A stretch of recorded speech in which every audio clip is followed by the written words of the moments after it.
looked at the impact of thinking about how do corporates treat their employees in their workplace in challenging situations like the pandemic.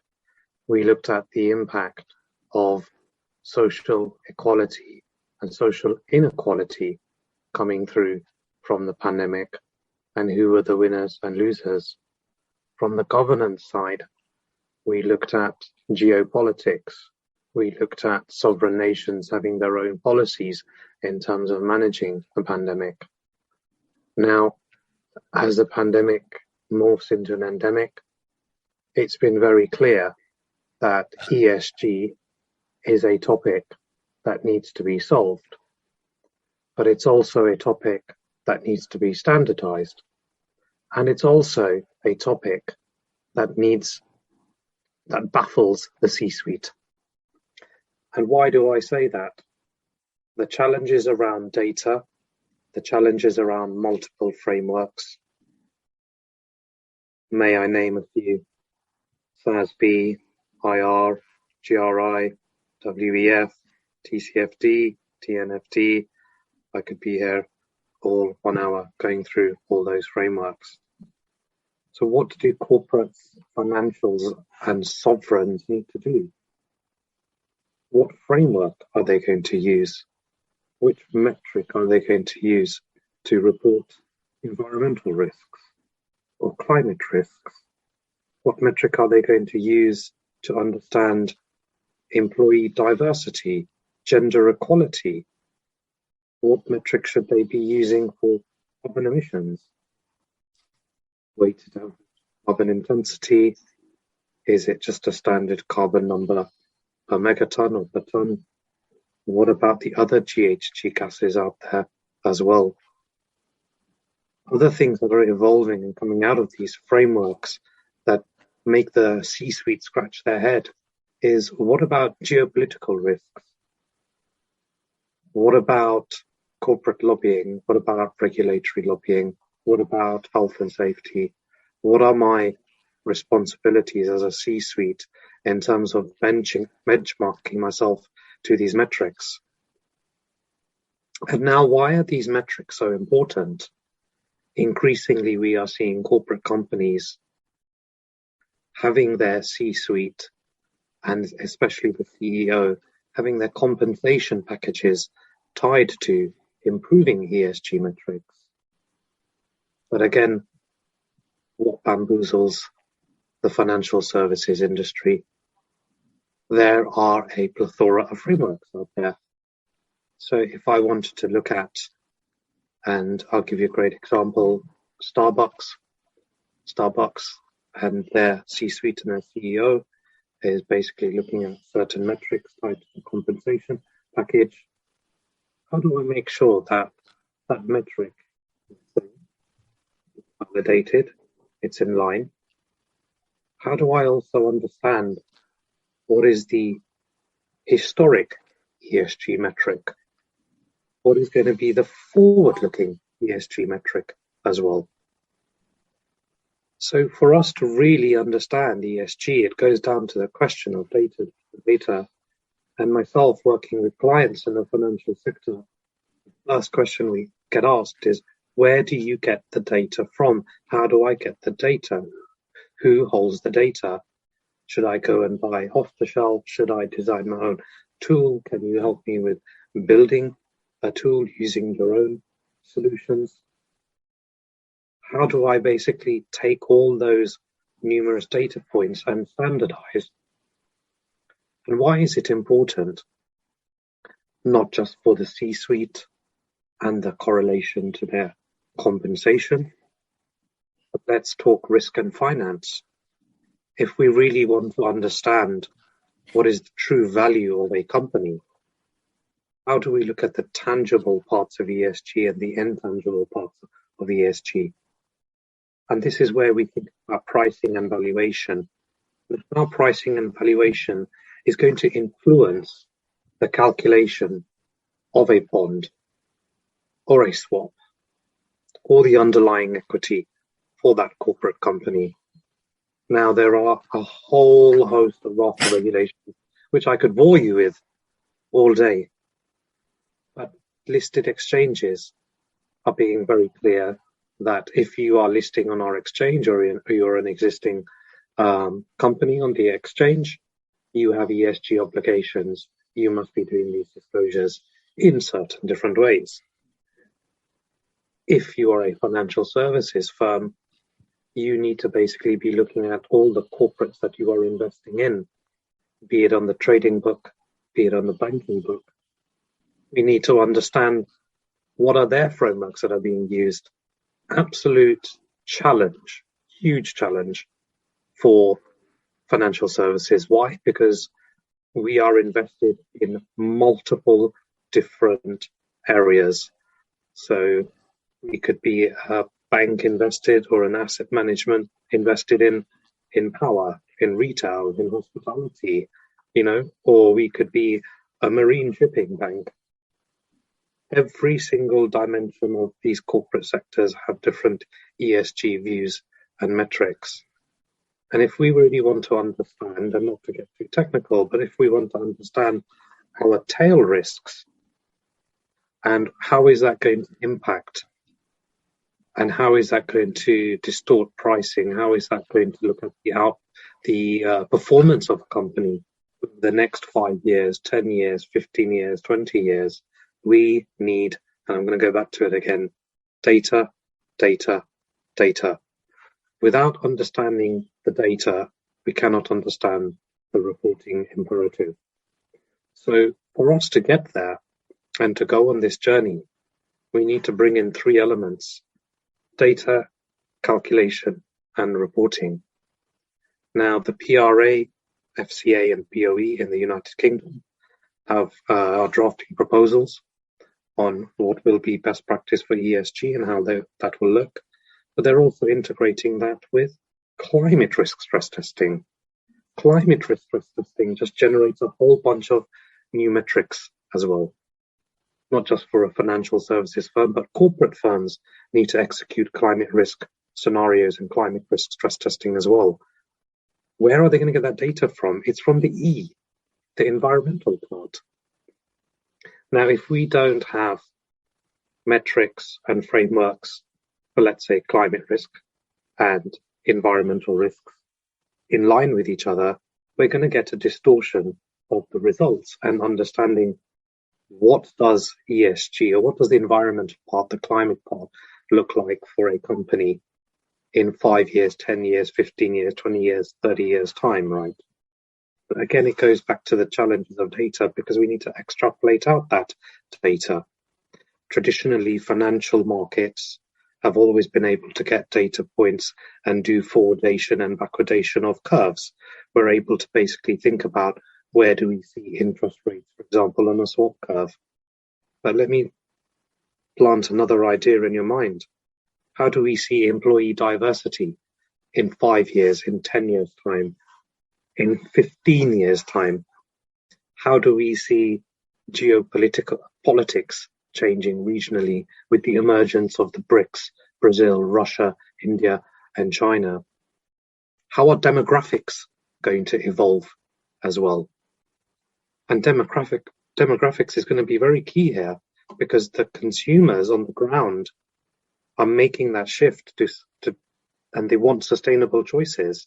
So how do we use ESG to map back to what the consumer is doing on the ground, to what the corporate is doing, to what the opportunities are for the financial services firms to use the power of data calculation and reporting in ESG, and look at those opportunities to help corporate clients.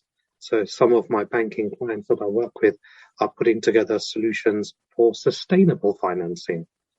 So understanding the portfolio, do I exit from that sector, looking at their ESG metrics, or do I go and help them via sustainable financing?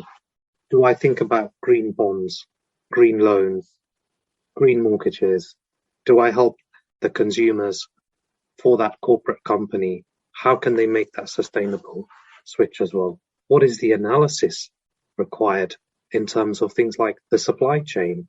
How do I tackle issues like inflation? as well. And really, when you put together the financial markets data, the classic data that we've had, and now put this with, and increasingly we're calling it non-financial risk data, putting non-financial and financial together, makes this a very, very powerful impetus in terms of moving forward as well. And within Tata, we have our own challenges as well. Being part of the Tata Group, we have our subsidiary companies such as Tata Steel, Tata Coal, Tata Power. We've just acquired another airline, Air India, Vistara. We also have hospitality, travel, retail. We all within the Tata Group itself, we need to go on that decarbonisation pathway, that sustainability pathway as well. So we're increasingly sharing a lot of our ideas as a consulting firm that's sitting in a rather huge conglomerate as well in terms of solving the challenges and sharing that with our clients as well. So look, that's a little bit more about data, the challenges and the calculation and the reporting, what we need to basically be thinking about in terms of these plethora of frameworks and the sort of views that I'm seeing out there. Back to yourself, Anu.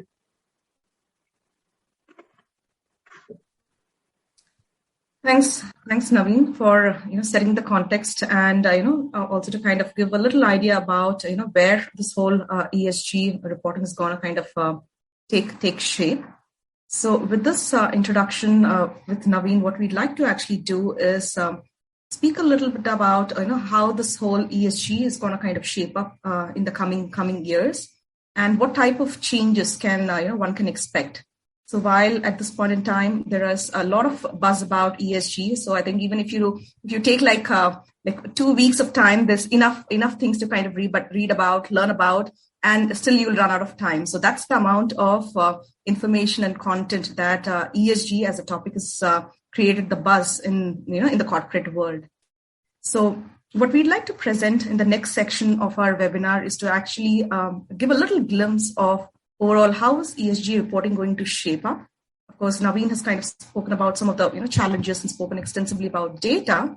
What we'd like to also introduce a little bit about how this whole ESG reporting could perhaps, overall translate into a digital reporting format. While the data collection, which Naveen spoke about right now, it seems to be like a big challenge. And of course, there are a lot of standards and frameworks which exist right now. But let's say once we have some kind of a unified standard in place, and once companies start reporting, how does that kind of look like? In some countries, of course, companies are already preparing sustainability reports and also preparing ESG reports for publications. And most of the companies are kind of at this point in time submitting PDF files and putting up on their corporate websites. But there could be a very drastic transformation from what is being done right now through digital reporting standards. Some of the popular standards are called XBRL and ISSB, which is what we'll talk about. But before we get into the topic of digital transformation or digital reporting, some of the benefits of what ESG has to kind of, some of the benefits that ESG brings in to the picture, especially in the corporate world, are many fold. You could be like a retail company, you could be like an airline company, a technology company, a company in the chemical industry, or any industry. So there's been like an interesting study which McKinsey actually put out, and also a survey which McKinsey actually came up with. And some of the benefits that this study actually highlights is that corporates who tend to adopt ESG early on and start reporting more of social, environmental, and governance information tend to get a very, very good chance when it comes to raising capital. And of course, the cost of raising capital is expected to be 10% lower compared to what they could at this point in time. Similarly, a lot of the C-suite leaders and professionals actually think that there's going to be like a huge value when it comes to overall investor attention, investor traction. And about like 4 years or 5 years from now, overall, there's going to be like a lot of importance and momentum that ESG will kind of shape up, and this will also have a huge impact on the shareholder value and the stock prices and stuff like that. Not to forget, I think the biggest thing that investors used to kind of look for when it comes to investing companies or acquiring companies or, making any kind of investment decisions for many, many years now has been, financial data. What's the revenue of the company, or what are the profits, what is the stock prices and stuff like that. A lot of financial driven data, but definitely there is like a huge momentum, and the shift is very clear. It is not only financial reporting, but there's a huge momentum that's kind of coming up for non-financial reporting. And investors are also kind of looking for companies that are giving importance to ESG information. And in fact, one of the McKinsey study actually says that corporates are actually willing to pay about 10% premium to acquire companies that are, taking ESG, seriously and reporting good metrics when it comes to, various parameters. Right from like carbon emissions or number of females on the management board, etc. So while these are just some benefits, there are many more which actually exist. So while ESG is in like an early stage in some countries, it's being considered on a very strategic level. And at this point in time, just to give you a little landscape of what is that we kind of seeing globally. If you take a look at the US, a lot of Fortune 500 companies are already reporting, ESG information and sustainability reports, and they're kind of putting up on the corporate websites. There is also an XBRL, draft taxonomy. Of course, we'll take a little deep dive into XBRL in a little bit, but there is also, the Sustainability Standards Board in the US, which is like SASB, which is kind of put out like a draft XBRL taxonomy, which has been released. It's not a mandate yet to submit ESG or sustainability reports in structured data format or IXBRL or XBRL formats. But the act of the fact that there is a draft taxonomy released is an indication that maybe in the years to come, the US will kind of consider adoption of not just ESG information being reported in PDFs or on corporate websites, but being a part of regulatory reporting in structured data formats such as XBRL. Similarly, if you take a look at India, there is something called as BRSR reporting, which is actually a mandate by SEBI, which is the Securities Commission in India, which is about business responsibility and sustainability reporting. And in fact, the top 1,000 companies in India will have to start reporting sustainability information, and the scope of what needs to be reported has also been defined by SEBI. Similarly, in Europe, of course, there is EFRAG, which is the standard-setting body when it comes to sustainability information. And there is also conversations that maybe by 2024 or 25, but in a couple of years from now, while a lot of companies will start reporting information in for ESG, there is also a conversation around the fact that it's not just reporting of ESG metrics, which is important, but it should also be in digital reporting formats such as XBRL and IXBRL.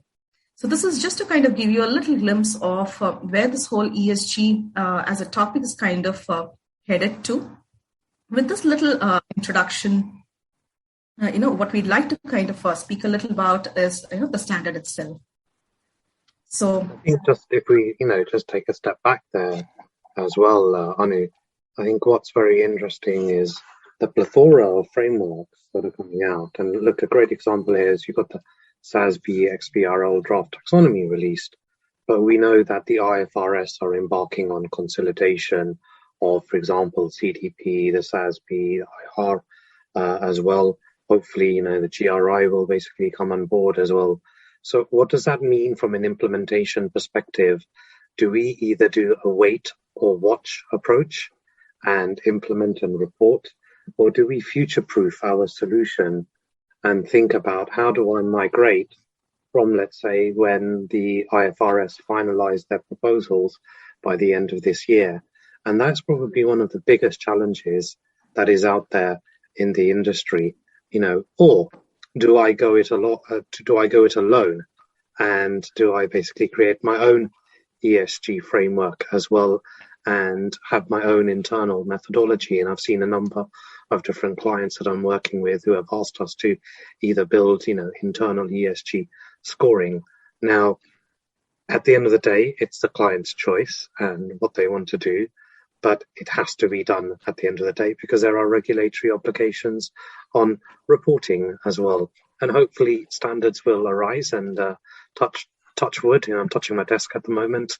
It is sustainable, dented by from IKEA, by the way, just a bit of humor to keep everyone awake.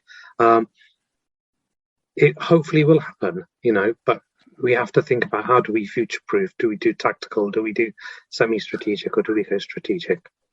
Back to yourself, Anu. Thanks. So while this is what is the lay of the land at this point in time, with a lot of reporting frameworks coming into place, there is definitely like initial conversations around it's not just report sustainability information, but it also needs to be in a manner that it is digitally available and it's available in a much quicker and a smarter way. So this is where a data standard called XBRL comes into picture. I think for those who are not familiar with XBRL, I'd like to spend a few minutes just to kind of explain what this standard is about. So XBRL is nothing but extensible business reporting language. So this is a language which machines can understand, and this particular reporting actually or like standard is almost like 20 years old.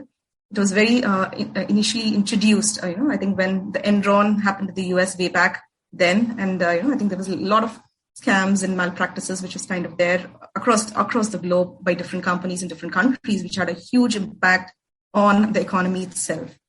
And this is where a bunch of regulators and technologists and accountants came together and said that we cannot afford another big impact on the economy. But I think the biggest challenge was, though they were supervisory authorities or regulators, they were kind of getting all information in paper-based formats, PDF formats, like HTML formats, web pages, etc. And information was not very, very, very easily accessible, leave alone, finding out any kind of mistakes or finding out any kind of, analysis that you want to kind of do.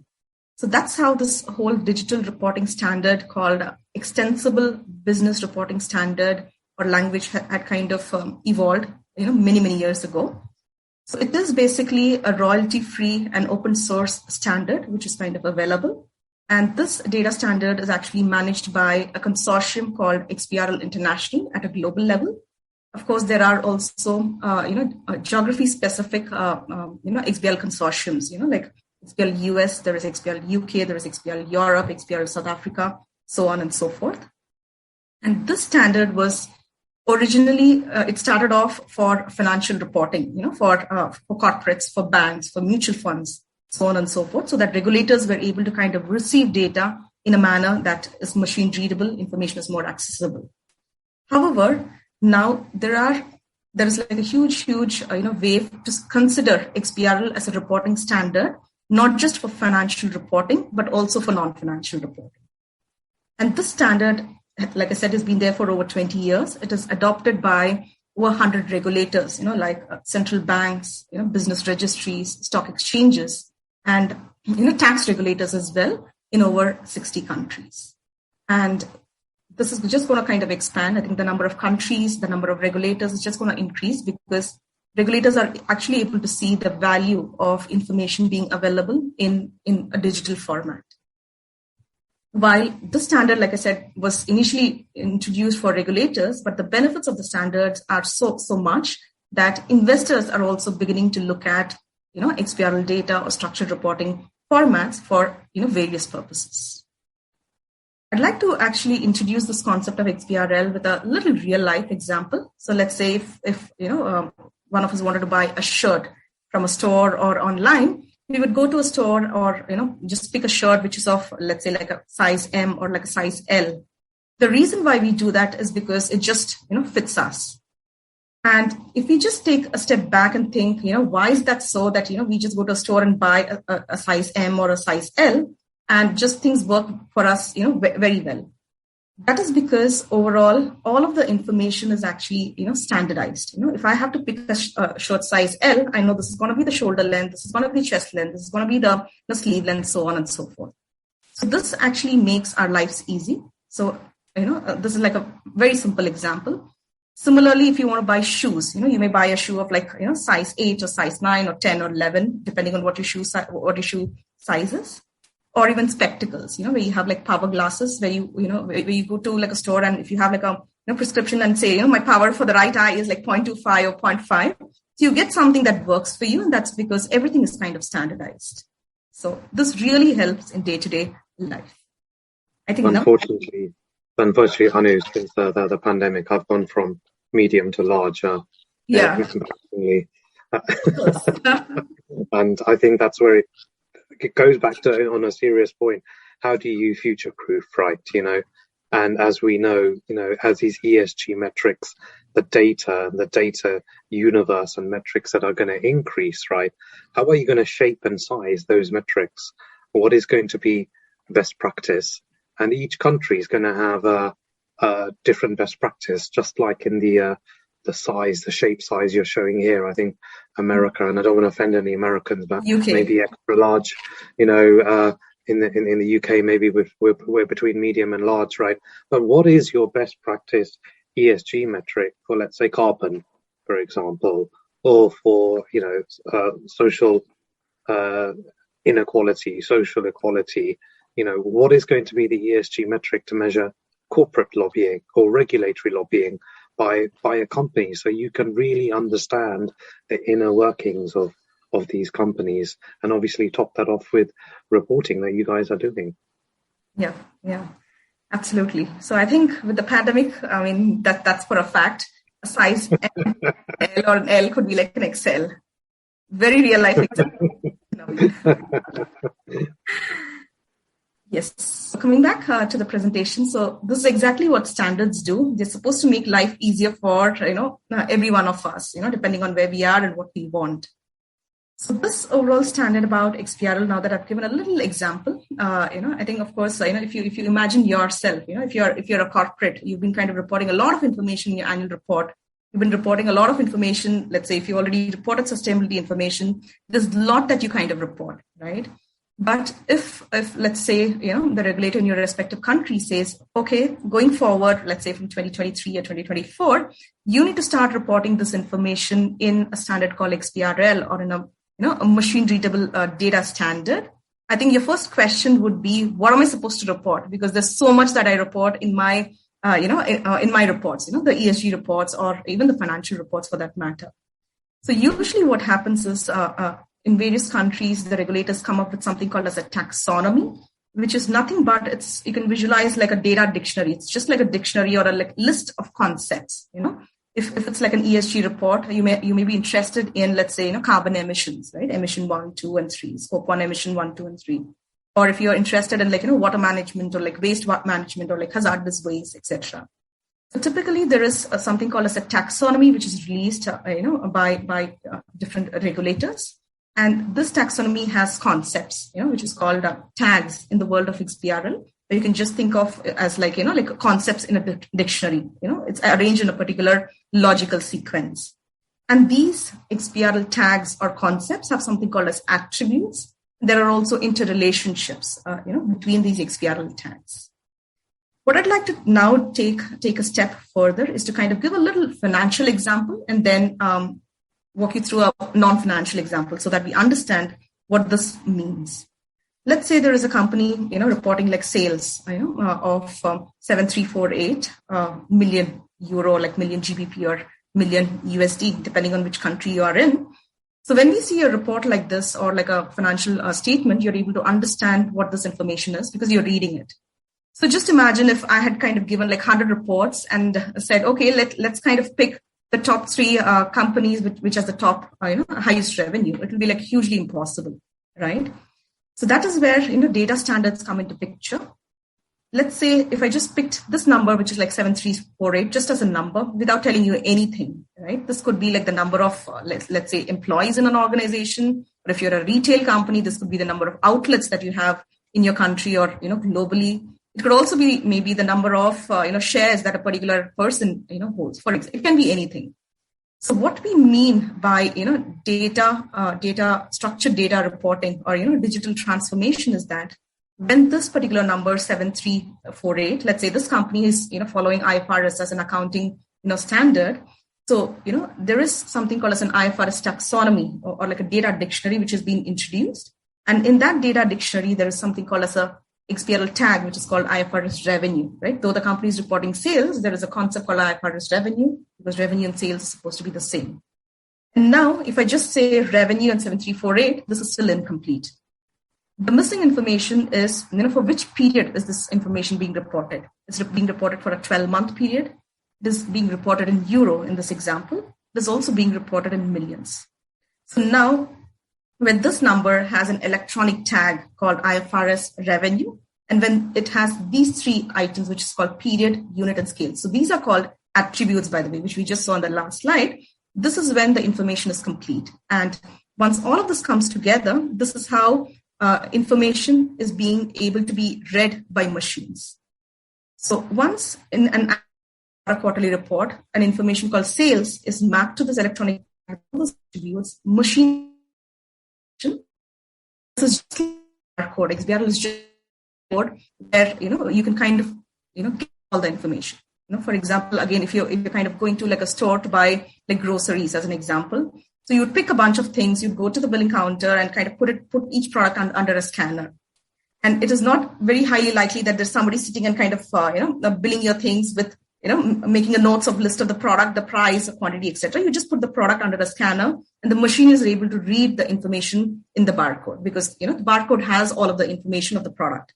For example, the name of the product, the price of the product, the quantity of the product, and if there are any discounts of the product, everything is there in that barcode. So you can kind of visualize XBRL being a barcode-like thing which machines are able to read. So this is one example from the financial space. Now, if we just take a little step forward when it comes to non-financial information, let's say there is a company A, who's reporting energy consumed, and it's reporting 15,000 gigajoules. Using the same logic, which I just explained a little earlier, if I just take the number 15,000, of course, nobody can make out what this 15,000 is. So in this example, let's say this company has reported this information based on the SASB framework, as an example. Like I said, SASB has released a draft XBRL taxonomy, and in that draft XBRL taxonomy, there is an electronic tag which is called SASB _ energy consumed. So when I apply this electronic tag to this number, and again associate that this is for the period, the 12-month period, which is 2020. And, the units is gigajoules, and, they're kind of reported in actuals. And even in this case, machines are able to read this information. Further, now we can see that this company is reported energy consumed, but let's say there is another company which is reported, let's say, aggregate amount of energy consumed, which is nothing but one and the same, but it's just a different way of how company B reports. A company C could report in the way they want. Using the same process which I just explained, once you have company B with this information 25 to 45, when we apply the same electronic tag, which is energy consumed, and the period, the unit, and the scale, what happens is that information now becomes comparable, which means that what company A called energy consumed and what company B called aggregate amount of energy consumed becomes comparable. So imagine if you're an investor and you want to kind of compare information across different companies to make, let's say, like an investment decision, right? Or if you want to kind of acquire a company and you want to compare information, all of the information right now is actually locked in like PDF files or maybe on like corporate web pages. But if each company comes and information in a digitally reported format like XBRL, the power of data becomes much, more imagination, wherein you have access to all the data that you need. This is going to kind of help you in not just accessing data, but also in comparability of data. So that's the power of XBRL. I think Naveen has a comment here. Thank you so much, Anu. So I think, this gives you great examples of understanding. Let's say company A is using one framework, company B is using a different framework. And let's say you are a financial services firm. So with my clients that I'm working with, and within Tata, the problem statement we face is that we're not just seeing company A and B, we're seeing company A to company AA, AZ, AB, thousands and thousands of companies, i.e. counterparties and trades that are basically happening. Now, what do we have to do within Tata is basically understand okay, hold on a minute, how do I organize that data? So, for example, to make sure that that reporting can happen, right? If I can't get the right framework or the right metric in place, right? How can I basically enable XBRL reporting?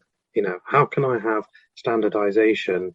Now, when you look at this sector by sector, these metrics are going to be different, and rightly so. But at the end of the day, we need to come back to first principles. We need to understand what is going to be a common metric for, let's say, energy consumed, and what is going to be that unit. Now, we know there is alignment. For example, let's take energy or carbon, for example, between the TCFD and the PCAF methodology. So the PCAF methodology, which is all about calculating your carbon emissions within coming off from an investment, right? Now, that's a very good start, and it's really good to have alignment. It's really great to know that climate risk is going to be aligned to the TCFD, which is then in further aligned to the PCAF. So we are getting there, but the challenges that we have, especially within Tata and our clients, is that these evolving methodologies, evolving calculations that are basically taking place. And there was a brief comment by Anu about taxonomies as well, right? Guess what? Taxonomies are going to be a challenge as well. We have the EU green taxonomy that's been released, and we have SFDR regulations, and we have CSRD regulations, which are privy to the EU taxonomy. Very much helps us connect financials and non-financials together to have a common standard of reporting. But hold on a minute, that taxonomy will be subject to change, and there was a big hoo-ha in January about, does gas and nuclear constitute green, and what really is green, or is it shades of green, just like shades of grey, is it shades of green that we should be thinking about, or shades of brown that we should be thinking about as well? So, your taxonomy is going to be continuously updated as well, and subject to, obviously, sovereign nations within the EU. But there are also taxonomies coming out in other countries. For example, Malaysia is a great example. We also have proposals for the SDR, the Sustainability Disclosure Regulations, in the UK. Now, what is currently happening is the industry feels that, okay, just do a copy and paste of the EU taxonomy and have the UK taxonomy. But then we have the political angle, which is Brexit. So within Brexit, we're saying, okay, how can we arbitrage and how can we have competitive advantage by making some industries maybe green, a lighter shade of green, or a darker shade of green, and the same thing from a high carbon side. So again, data is going to change, frameworks are going to change. So what is the journey, and what are the types of technologies that you need to bring in so you can help the business and the investors understand where are the opportunities and where they lie? And I'll touch upon accounting and audit impacts shortly. Let me hold that thought and hand back to Anu. Back to yourself, Anu. Yeah, thanks, Naveen. So this little introduction about this data standard called XBRL, what we'd like to now show you is a glimpse of, let's say if your company is already, reported sustainability information. We've taken an example of, a couple of companies who've reported their sustainability information using the SASB framework. So now what we'd like to present to you is an example of how your ESG report, can be transformed into a digital reporting format, which machines can understand, which is going to have huge benefits for investors, or different stakeholders, etc. I'd like to kind of now invite my colleague Anushree to kind of present her screen. And while she presents her screen, we'd like to give a little information that, the examples which Anushree is going to show right now is all publicly available information. And, the information that we've mapped and tagged is completely done by IRIS and IRIS Carbon, and the tagging or the mapping is not something which has been endorsed by the company. So this is just a little, heads up. And over to you, Anushree. Thank you, Anu. Thank you, Naveen, for the deep explanation about the concept of ESG and the XBRL. Hello, everyone from my side, and I will just quickly share the screen. I hope my screen is visible. Okay. Yes, it is, Anushri. Yeah. So the screen which you are able to see, there and is you're on mute. Your screen is visible, but you're on mute. No. Am I audible? Am I audible? I can hear you, Anushri. Oh.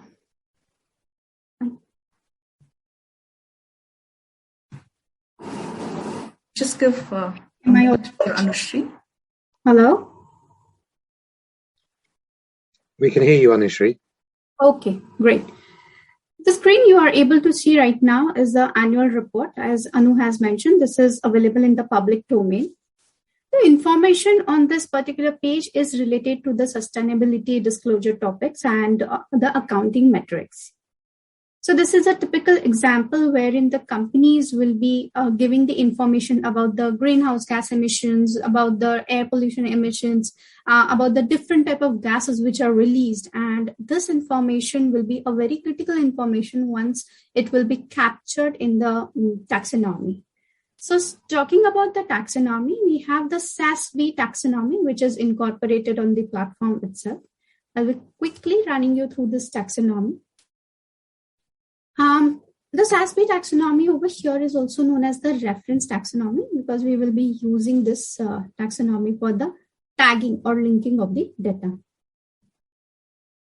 A typical taxonomy is always divided into sections so that whatever section is applicable to the data, you can pick up the concepts or the tags from the relatable section or the division and you can apply it to the numbers. So currently here you can see there are multiple number of divisions in the reference or the SASB taxonomy. Depending on the nature of the company, you can go ahead and select any of the category along with the code. So code is given for the easy identification again for the type of company you are in. And you can select the concept and apply it to the given value. So this will give the identification, electronic identification to the numeric value. The company currently under this particular XBRL review is a paint company, and the disclosure which I have is regarding the greenhouse gas emission. For example, I have the gross global scope emission. So the typical information which is given in the report represents what is the emission, okay, and this emission is represented in the metric tons. Now, what happens is that every company needs to identify the nature of the company along with the SASB concepts which are there. This being a paint company, it has disclosed the SASB code as well in the report. So it states that RTCH, which means the resource transformation and related to the chemicals. The concepts might be quite new to understand, but once you view your own data in this particular from this particular perspective, it will be very easier for you as well to identify the tags or the concepts. So in the taxonomy over here, we can simply go ahead and scroll for the related division. So I have the division of resource transformation and related to the chemicals. So this is the exact link which I need to go ahead and check for. Under this, I have the disclosures for greenhouse gas emission, and the value of 57,160 relates to the global emission, scope 1. So I have found the concept of global scope 1 emission. Further, wherever I need information about the concept, you can definitely go ahead and see the properties. So these are the attributes. And you can also view the meaning of the concept. So here it says gross global scope 1 emissions. So now I know that this concept is appropriate for the information which I'm searching to or which I'm willing to go ahead and tag with. So I'll use the concept and I will tag the information. So what this typically does is that it gets linked to the number. And along with that, I also need to define the other attributes. Just like we saw in the financial example, that every number is linked to a tag, a period, a scale. and a unit. Similarly, the non-financial values also we need to tag to all these attributes so that it gives the perfect meaning and perfect hang of the given number. So here I know that the scale is tons. So I will select the scale as tons from the drop down, or the scale is actuals. So I will select the actuals as the scale, and the unit is tons. So I will select the same. Okay. And since this report is for 2020, I will select the total context, or you can see the period, the annual period of 1st of January 2020 to 31st of December 2020. So just a second, I will select this period, and I will link all these parameters to the highlighted number. So now here the system knows that, okay, this particular value is related to the class 1 or the scope 1 emissions, and all the concept, all the attributes are appropriately assigned. So this is just assigning an electronic tag to the given value. So similarly, we have a number of information which is very, very informative, and you can view the information right over here. For example, I have the air emission of the pollutants. So there are the factors which do trigger or come under the scanner for this when you are going ahead with the ESG reporting. For example, I have the tags for the air emission and air emission volume, and to what it relates, the different components of the emission. So air emissions can be from several ways, and one of this is nitrogen oxide. You might have the sulfurous oxide, carbon monoxide, and such kind of harmful gases. So the air emission volume is related with the component which is released. So as much detail you have in your report, the tags are there, or the electronic information is there to capture it appropriately and be presented to the regulators. Talking about the non-financial example, yes, definitely this is a non-financial example, but not only this, if you have a paragraphic example which does not contain a particular value, even that needs to be tagged. So I will just show you a typical example wherein this paragraph speaks about the water management. So this is the description of the water management of the risk, and such kind of disclosures are also very important in disclosure part of the ESG reporting. And hence we have tagged it, or we have captured it using a text block concept. So the entire concept or the entire paragraphs forms one value which can be reported to the regulator. So these are certain examples wherein you can go ahead and you can represent each and everything to the regulators using the SASB or the different taxonomies which will be released across the globe for the ESG reporting. It is not only about the tagging, but the next important part is about the previewer. So just a second, I will.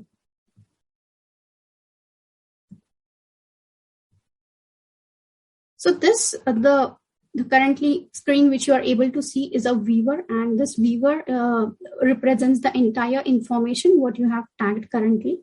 So for example, this link will be of much more importance. You can flag it up on your company's website once the ESG reporting comes into picture.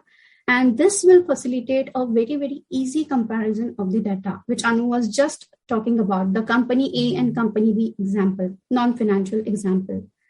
So in this case, what happens is that, okay, I have now tagged my entire report using the SASB taxonomy for the sustainability accounting standards.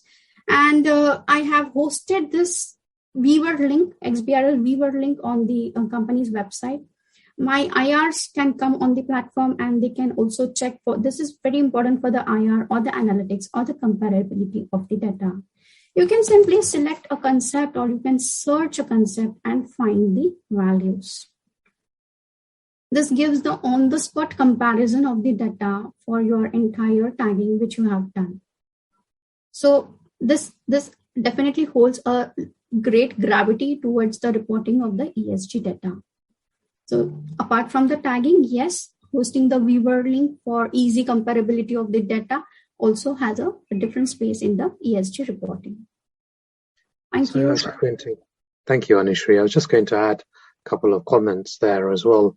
You see, this is the issue because we don't have standardization yet. We're going to just see a range of metrics, a range of numbers, a range of different values. Now, this is where the EU taxonomy, the proposal from the EU social taxonomy as well, and consolidation from the IFRS is really going to help us. And again, when we are designing our data and calculation for our clients, we're always told that, look, we're just going to pick these 3 or 4 sources, but we're not going to have these sources, or we have these data feeds. For example, let's say Moody's or Fitch, or we'd like to use your own data product, which is providing some of the feeds into the bank. Can you help us do that? So every client has a different problem, unfortunately. And look, at the end of the day, it's technology. Technology is going to help us solve this problem. And this is where clients need to basically put in their investment, right? But it's really getting across to the C-suite that they're not being, they understand the ESG metrics, so they don't get accused of greenwashing and social washing, which seems to come out in the news every day these days. Correct. Thanks, Anushree, for showing like a practical example. So this is how this whole ESG standard is likely to shape. While initially companies will be reporting PDF information and hosting it in their websites and things like that, but once it becomes a mandate, you'll be required to comply with that, compulsorily. But I think what we're trying to show you is the future of how this ESG is going to kind of shape up, and when information is going to be in a format which is machine readable. This is how the information would be looking like. So I think the biggest benefits of having your ESG reporting in a structured digital reporting format are actually 2. Like Anushree just showed, your information on ESG data is going to be highly searchable, which means if there is an investor who's tracking your company or an analyst who's tracking your company, they can simply search for information on your corporate website. They can kind of get all of this information easily. One step further, if this ESG data is also available into like an downloadable data model, then it becomes even more fantastic. So that's the first benefit which Anushree just showed you. The second benefit which I'm going to speak about and actually show you a little example is about the comparability of information. We saw an example, company A and company B, but let's say if there are companies in a particular industry and you want to compare those industries by way of different parameters, how will that be? So for this example, I've kind of taken three companies, company A, B, and C, of different revenue sizes. And if I want to compare these 3 companies by, let's say, 4 parameters, energy, greenhouse gas emissions, water, management, then what happens is each of this information of these 3 companies become available with a click of a button. So for example, you can see that the company B, though it has overall, the total energy consumed, it has, the lowest percentage of renewable energy as an example. And overall, when it comes to, water management, it's got, the percentage of water in the stressed regions is about like 2.06. And further, if you see hazardous waste, you can see that company C has the least percentage of, waste, which is kind of recycled. So if you're a company who's kind of, tracking, or if there's like an investor tracking your company, or if there are analysts who want to kind of track your, numbers. So once it is in information in a digital reporting format, there are lots of possibilities of peer benchmarking comparisons and so on. And this is just one little example of an actual use case. Once the information is converted into a data reporting format, this is how one could use the information from a comparability purpose. Any comments, Naveen? Yeah, no, thank you so much, Anil. I was quite ingrained in looking at the data, and look, these are very common metrics that basically come out through the, to the board, to the investors, to the banker, right? And what really the banker needs to understand is, what does this mean for me, right? And this is where the risk and finance function need to play a very, very big part in understanding, like, these are the changes that are going to happen. These are the impacts of these corporates, of these metrics to society, to environment, from a social aspect as well. And we need to basically be showing that we are acting in a social way and not policing the system, but guiding the corporates in the right way to improve these metrics, right? So whilst prior to the pandemic, this was very much more driven by the fact that, onus was on corporates. The onus has now gone on financials, right? But it's a good thing and we're going in the right direction. But again, my clients ask me and say, show me the data and how you can take the data and calculate the data, regress, interpolate, forward, backwardate the data, and show me how does that change. And a lot of these inputs that you're seeing here go into, for example, climate risk stress testing. So, for example, one bank that we're working with in designing the climate risk stress and the scenarios, just the sheer amount of data points that are basically required to understand the impact of climate change and the impact of a company and how they're going to operate in 5 years, 10 years, 15 years, 20 years from physical risks, transition risks and environmental risks is going to be very, very key as well. So I'm just conscious of time because we're at the top of the hour. Yeah. So I think I hope this gives all our participants a good idea of how ESG is going to kind of shape up and what's the future of ESG is going to be like. And if any of the participants are already reporting their ESG reports using different frameworks, like I said, there is an XBRL taxonomy available. If you're a company who's kind of creating ESG reports using a SASB framework, feel free to kind of let us know. We are happy to kind of help you to actually work with you and publish your reports in those digital reporting formats. And the email address that you can contact us is info@iriskcarbon.com. And a quick introduction, of course, of who we are. We are the name of the company is IRIS Business Services. We are a company who's extensively working on data reporting standards. We are a RegTech company, and we have technology solutions services for anybody who wants to comply with digital reporting standards, and also anybody who's passionate about volunteering to kind of adopt these standards. We extensively work with XBRL as a reporting standard. We are members of XBRL International, XBRL Europe, US, and South Africa as well. And these are our select clients from different countries across Europe and UK. Since this webinar was more focused for the audience from Europe and UK, we do also have a lot of customers in other geographies like US, South Africa, and so on. And with this, we actually see there are a few questions, and maybe we can just take a few minutes to answer some of these questions. I think the first question is, I think this is a question for you, Naveen. Can you explain the do's and don'ts of ESG reporting in a broader perspective? Yes, very good question as well. So I think do's and don'ts, do understand your scope. That's very, very important. You need to, when we're working with our clients, the first thing is understanding what are the sectors. Do understand what are the technologies that are available there. I mean, XBRL is just one example. There are so many other technologies out there as well. Don't try and antagonize your stakeholder from, let's say, a revenue generating perspective, because we still don't understand ESG completely at the moment. It's going to take time.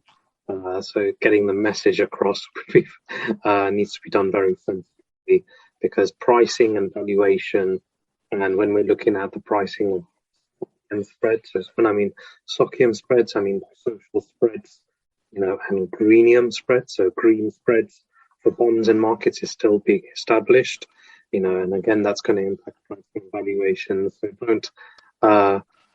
don't go off in the wrong direction in terms of the wrong data sets, especially for the investor community or the revenue generating function. I think another question is, what should be the first step in this reporting? Where should we start? I think the next part I would say there, understanding your sectors. You need to understand what sector are you in. If you're a financial institution, for example, within financial institutions, you're going to be multi-sector. So what are you going to be privy for from a scoping perspective as well? Where should we start?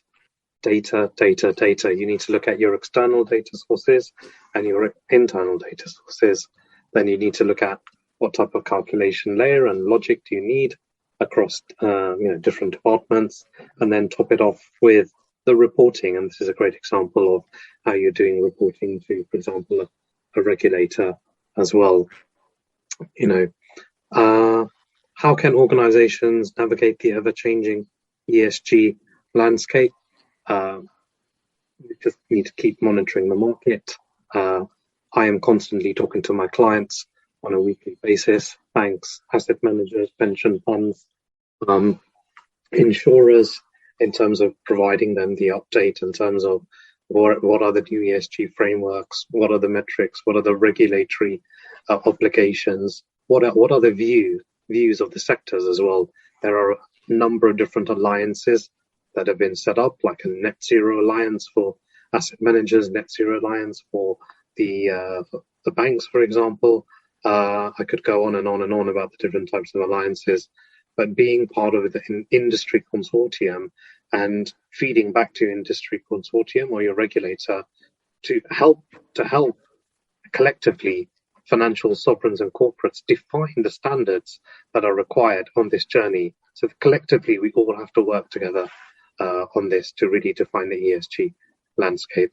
And I think there's a question for yourself, Anushree, as well. Yeah, so I think one of the questions is what should be the first step for digital reporting? Where can companies start? So it all depends on what frameworks are you kind of using. So in the example like we showed, SASB has released a draft taxonomy. That's the reason we were able to convert an ESG report into structured data reporting. So it all depends on what frameworks are you using, and for that framework, if there is like an XBRL taxonomy which is kind of released. And like I said, if you're kind of interested in seeing your annual reports into this, your sustainability reports into this particular new format, feel free to write to us at info@iriscarbon.com, and we'll be very happy to assist you with this digital transformation process, which will, get started in a few years. So like I said, the benefits are many. You can be like an early adopter of this technology and, get a lot of investor traction, analyst attention and things like that. And of course, you could also use for comparing information across different years. So that's how one could typically get started with sustainability information being transformed into IXBRL or XBRL. So I think with this we can kind of we have a few more questions. We'll definitely try and answer those questions via an email. We're kind of almost running out of time, but we really are happy to see the interest and the questions kind of flowing in here. And once again, thank you everyone who's attended our webinar, both via the Zoom link and also via the YouTube streaming. We will be hosting more webinars on ESG and various other topics. Stay tuned for our webinars, and thank you so very much. And have a nice afternoon and an evening or a morning, depending on where you are. Thank you so everyone for joining us. Thanks a lot. Thank you, Naveen, for being our speaker. No worries at all. Have a good day, everybody. Thank you. Bye-bye.